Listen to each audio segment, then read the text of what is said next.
Question number first, निम्नलिखित के मुख्य मान ज्ञात कीजिए। Find the principal value given question. Then question number first, sine inverse -1/2।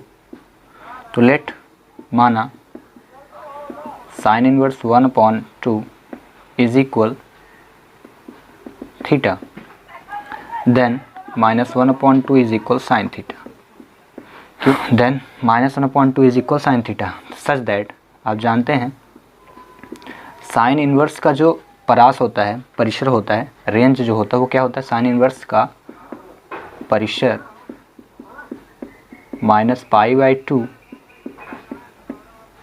-π/2 और π/2 होता है। मतलब साइन इनवर्स की जो वैल्यू आएगी इन्हीं के बिटवीन आनी चाहिए, बाहर नहीं आनी चाहिए। देन यहाँ पे क्या लिखेंगे, माइनस उधर चला जाएगा, या फिर हम ऐसे ही लिखे एज इट इज़ लिख दें। ये 1/2 किस डिग्री पे होता है साइन का, 30 पे। यहाँ लिखेंगे साइन -30 इज इक्वल क्या होगा, साइन थीटा। और 30 का पाई में मान क्या होता है, sine -π/6 is equal sine theta. Then sine cross हो जाएगा तो कितना आएगा, -π/6 इज इक्वल थीटा। इम्प्लाइज यहाँ पे इस निकालना था ना मान साइन इनवर्स का, और हमने यहाँ थीटा माना है, तो क्या हो गया, साइन इनवर्स -1/2 इज इक्वल π/6, वो भी किस में, π/6 माइनस में। ठीक है, तो पहले का जो क्वेश्चन हुआ साइन इनवर्स -1/2 का मुख्य जो मान होगा, प्रिंसिपल वैल्यू होगी, वो कितनी हो जाएगी, -π/6। You can write it here that, अतः साइन इनवर्स -1/2 का मुख्य मान प्रिंसिपल वैल्यू -π/6 होगा।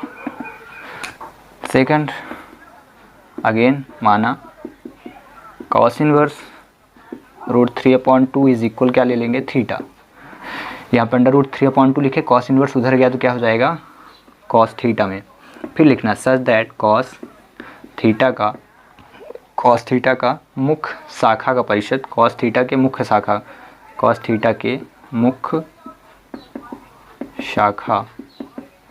का परिसर रेंज जो होता है वो 0 to π होता है। ठीक है, ये याद रखना है। जब आप याद रखेंगे तभी आपसे क्वेश्चन बनने हैं। मतलब ये बता देता है कि कॉस की जो वैल्यू आने वाली है, कॉस इनवर्स की, कॉस थीटा नहीं, कॉस इनवर्स की, वो 0 to π, यानी पाई मतलब 0 से लेके 180 डिग्री के बिटवीन ही होनी चाहिए, बाहर की वैल्यू आप नहीं रखेंगे। ठीक है, then now we can solve it here that √3/2 किसकी, कॉस में वैल्यू होती है, कॉस 30 की होती है। तो कॉस 30 इज इक्वल क्या हो, कॉस थीटा। कॉस 30 में रेडियन में मान कितना हो जाएगा, π/, में कन्वर्ट करने के लिए, तो cos π/30 π/6 is equal cos theta. Then cos cross, then π/6 is equal क्या हुआ, थीटा। तो थीटा की वैल्यू हो गई π/6। अतः यहाँ लिखेंगे ये आपने माना था ना, तो यहाँ लिखेंगे कॉस इनवर्स √3/2 इज इक्वल π/6। अतः इस प्रकार कॉस इनवर्स √3/2 का मुख्य मान π/6 होगा। कंप्लीटेड। क्वेश्चन नंबर थर्ड, माना again let cosec inverse 2 is equal theta, then 2 is equal क्या हो जाएगा, कॉसेक थीटा। इसका परिसर लिखेंगे सच दैट कॉसेक इनवर्स की मुख्य शाखा का परिसर कितना होता है, -π/2 to 0 ये होता है। ठीक है, तो ये आपको रिमाइंड करना, रिकॉल करते रहना, याद करते रहना है। अब मतलब कॉसेक का जो मान आएगा इनके बिटवीन आना चाहिए, बाहर नहीं होना चाहिए। ठीक है, तो फिर से 2 किस में होता है, 30 पे, कॉसेक का 30 भी मान होता है 2। ठीक है, डिग्री आपको याद कर लेना पहले से ही। तो then we want to write it here that cosec 30 is equal cosec theta, cosec 30 का मान होता है, कॉसेक 30 का मान 2 होता है। देन अब इसको हम रेडियन में कन्वर्ट करेंगे तो कितना हो जाएगा, cosec π/6 is equal cosec 30, then cos cos cut तो π/6 is equal become theta. This is the value of theta. Theta की वैल्यू कितनी आई, π/6, यानी मुख्य मान कितना हो जाएगा, π/6 आता है। कॉसेक इनवर्स 2 का मुख्य मान π/6 होगा।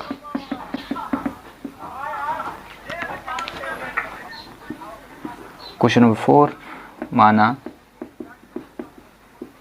tan inverse -√3 is equal theta, then -√3 is equal tan theta. ठीक है, अब क्या होता है, tan की वैल्यू माइनस प्लस दोनों में होती है, but such that tan inverse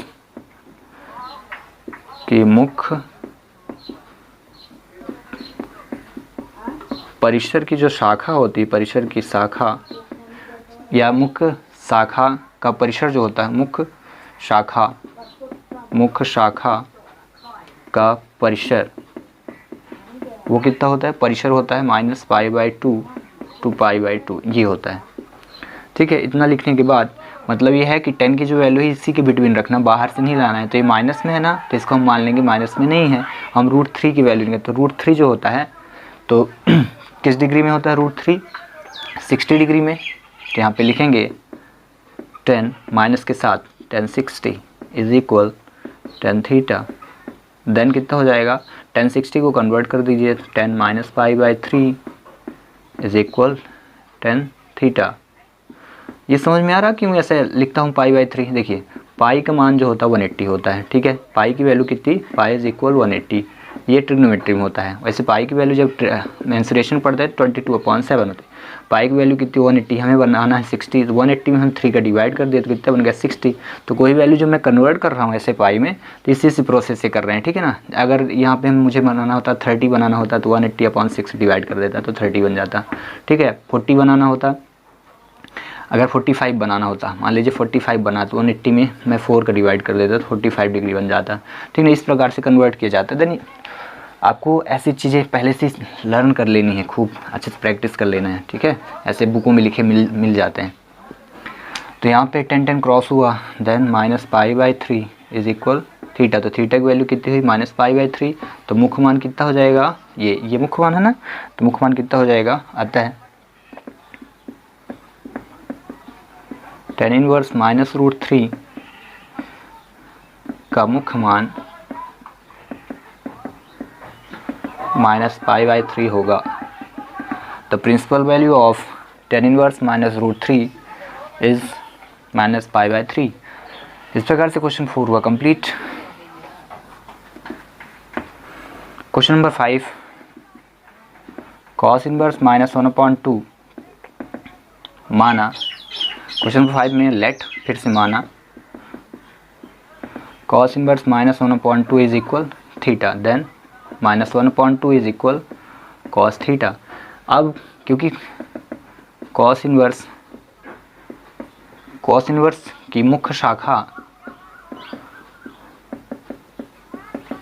का जो परिसर होता है वो कितना होता है, -π/, इसका होता है 0 to π होता है। 0 to π मतलब 0 से लेके 180 डिग्री तक चलती है वैल्यू। ठीक है, चलिए 180 डिग्री तक। तो अब यहाँ पे -1/2 जो होता है तो डिग्री में क्या होता है, कॉस का 2π/3, 2π/3 का जो मान होता है 2π/3 मतलब 2 × 180/3, 3 6 जा यानी 6 × 2 120 डिग्री का जो मान होता है कॉस का वो कितना होता है 1/2। तो यहाँ पे हम डायरेक्ट रखने वाले हैं। ठीक है ना, डायरेक्ट कितना रख देंगे 1/2। तो यहाँ लिखेंगे cos 1/120 degree is equal cos theta. Then इसको चेंज करेंगे तो cos 2π/3 is equal cos theta. Then 2π/3 is equal कितना हो जाएगा थीटा। थीटा की value 2π/3। Then you can write here that cos inverse -1/2 का मुख्य मान 2π/3 होगा। कंप्लीट है। अब रही कुछ चीज़ें, क्या होता है ऐसे क्वेश्चन तभी आपसे बने जब आपको ट्रिग्नोमेट्रिक टेबल अच्छे से याद होगी। तो आप पहले ट्रिग्नोमेट्रिक टेबल याद कर लें और कुछ रेडियन के मान। हम आपको अगली वीडियो में ट्रिग्नोमेट्रिक टेबल के बारे में, थोड़ी रेडियन के मान के बारे में बताएंगे और नेक्स्ट 5 क्वेश्चन का डिस्कस हम नेक्स्ट वीडियो में करेंगे।